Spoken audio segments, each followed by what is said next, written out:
देखिए, ये शर्मनाक है, दुर्भाग्यपूर्ण है और मैं समझता हूं संसदीय लोकतंत्र के इतिहास में इससे बड़ा काला धब्बा कुछ नहीं। जिस तीव्रता से ये निर्णय लिया गया, जिसके पीछे आधारहीन तथ्य और तर्क रहे हैं। कल ही तेजस्वी जी ने, डिप्टी सीएम हमारे दल के, उन्होंने कहा था कि विपक्ष के दलों को अब ये सोच लेना है कि लड़ाई का तरीका क्या होना चाहिए। और आज देखिए, जो राहुल जी ने कैम्ब्रिज में कहा डेमोक्रेसी के पर संकट के बाद, आपने तस्दीक कर दी। आपके मनसा वाचा कर्मणा में डेमोक्रेसी के लिए कोई रिस्पेक्ट नहीं है। और मैं समझता हूं कि सभी दलों को अब यह तय करना होगा, नागरिक समाज के साथ मिल करके, लोगों के साथ मिल करके, कि इस तानाशाही मनोवृत्ति को जमींदोज करना होगा। अन्यथा हिंदुस्तान का जो 75वें वर्ष आजादी में जो नुकसान हो रहा है ना, उसकी भरपाई कतई संभव नहीं होगी। ये सिर्फ राहुल गांधी की लोकसभा सदस्यता रद्द नहीं हुई है, लोकतंत्र मृत घोषित हुआ है आज। Official declaration of the death of democracy. तो ये पार्लियामेंट का मामला है। पार्लियामेंट सबसे बड़ा जमहूरी ऐवान है हमारे मुल्क का, और उसके छोटे छोटे जो हिस्से होते हैं, जैसे असेंबलीज़ हैं, वो ऐवान ही जाने उन्होंने ऐसा क्यों किया। जो अखबारों में आया है, वो अदालत ने कुछ कहा है जिसकी बिना पे मेरे ख्याल से ये हुआ है। तो मैं तो समझता हूँ कि इसमें कोई भी राय रखूँगा तो वो फिर हद की अदालत हो जाएगा।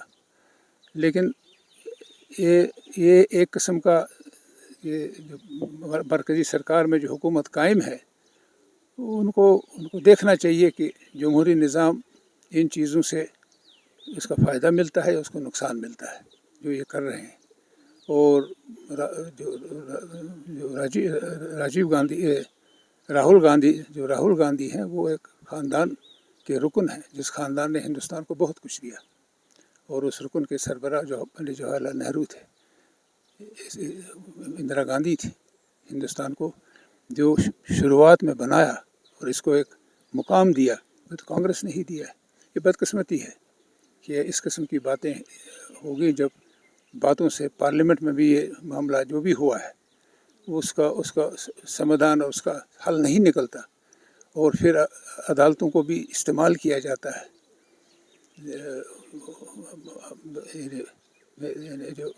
जो एहतराम अदालतों का है, वो पूरा एहतराम है यहाँ कानून का। लेकिन मैं अपनी ज़ाती तौर मानता हूँ कि ये मसले, जो सियासी मसले हैं, उनको अदालतों के ज़रिए से हल करना मुनासिब नहीं है। इसमें कितनी जान है जो उनको निकाला गया है, कितना अदालत का हिस्सा है, वो आने वाले घंटों में पता चल जाएगा इसका क्या नतीजा निकला है। नेशनल कॉन्फ्रेंस भी जो है कांग्रेस, वो भी वसीले के बगैर नहीं है। अवाम उनके साथ है, पार्लियामेंट में उनकी अच्छी खासी तादाद है। इलेक्शन आने वाले हैं, तो ये क्या करवट बैठेगा, अभी तो ये ताज़ा खबर आप ही सुना रहे हैं। जायज़ वही होगा मेरी तरफ से, अगर मौका मिला कि जब बात सामने आएगी उस वक्त उसकी रायज़नी करना मुनासिब होगा। इस वक्त अगर रायज़नी करूँगा तो हो सकता है कि वो किसी और चक्कर में चले जाए और मुझे खिफत का सामना करना पड़े।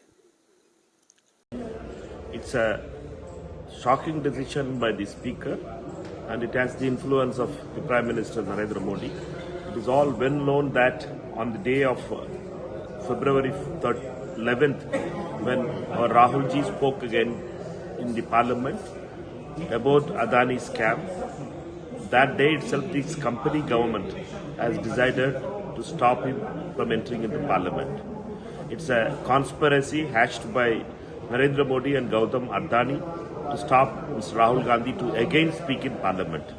This whole session, 8 days, Mr. Rahul Gandhi ji has been requesting the Speaker to speak, but he was not given, and this shows the arrogance of Mr. Narendra Modi to stop Rahul Gandhi ji from saying the truth. We had fought the Britishers also, we will fight the RSS and Modi this time also, and Rahul ji, as the leader who has been liked by millions of workers and people, will come back to the Parliament with more strength, and we are all with Rahul ji.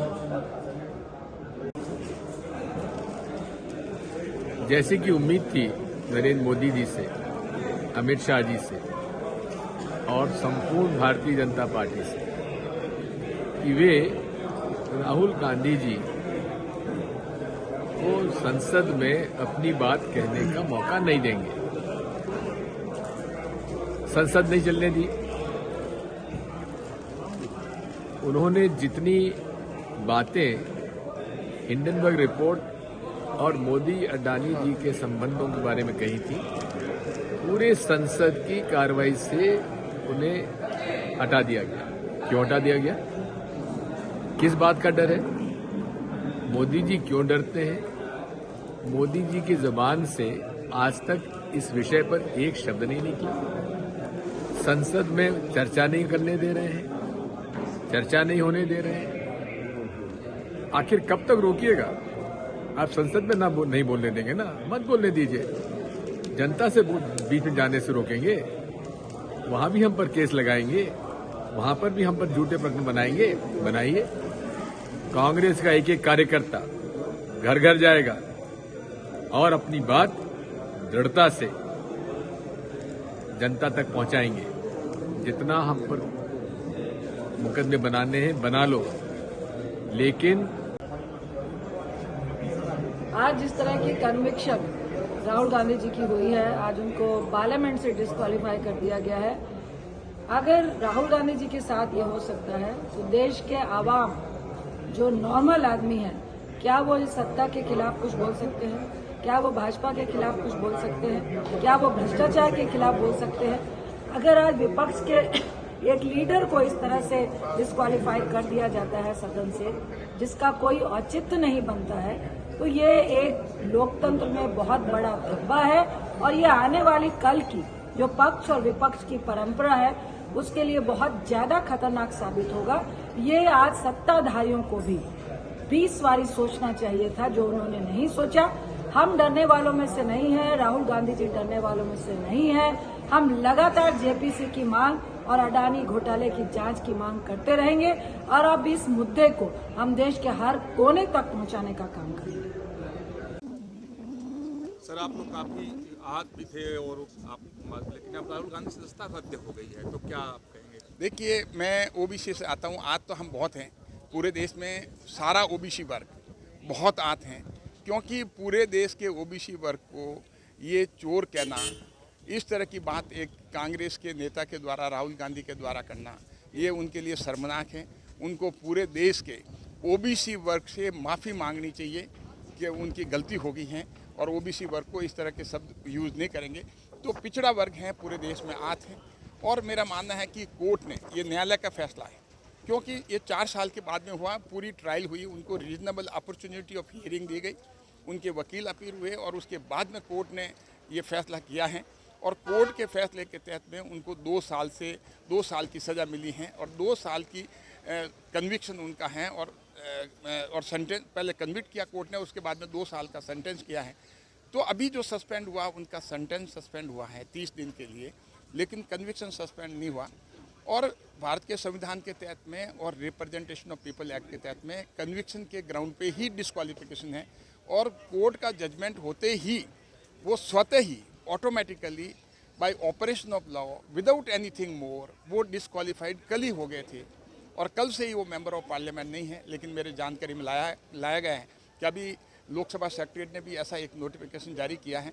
वो एक declaration है, क्योंकि उसमें कोई determination की जरूरत नहीं थी, उसमें फैक्ट स्टेट करके उनको ये माना गया कि ये सीट वैकेंट हो गई क्योंकि वो डिस्क्वालीफाइड हो गए।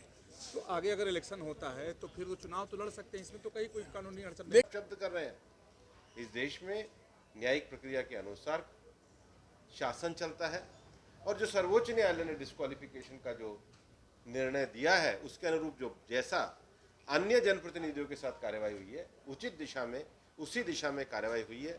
मेरा अब भी ये मानना है कि ओबीसी समाज के अपमान पे, ओबीसी समाज को अपशब्द कहने पे कांग्रेस को ही राहुल गांधी जी के साथ माफ़ी मांगनी चाहिए और ये स्वीकार करना चाहिए कि हम देश के लोकतंत्र के लिए काम करें, ना कि लंदन में जाकर देश के लोकतंत्र को अपमानित। भूपेंद्र जी, कांग्रेस की तरफ से कहा गया कि वो राजनीतिक लड़ाई भी लड़ेंगे और लीगली भी लड़ाई लड़ेंगे, वो आगे इसके खिलाफ जाएंगे। और ये कौन सी राजनीति? समाज को तोड़ने की राजनीति, सामाजिक सद्भाव की जगह छोटे समाजों को अपमानित करने की राजनीति। देश के लोकतंत्र को लंदन में अपमानित करने की राजनीति, कानूनी व्यवस्थाओं पर प्रश्न चिन्ह खड़े करने की राजनीति।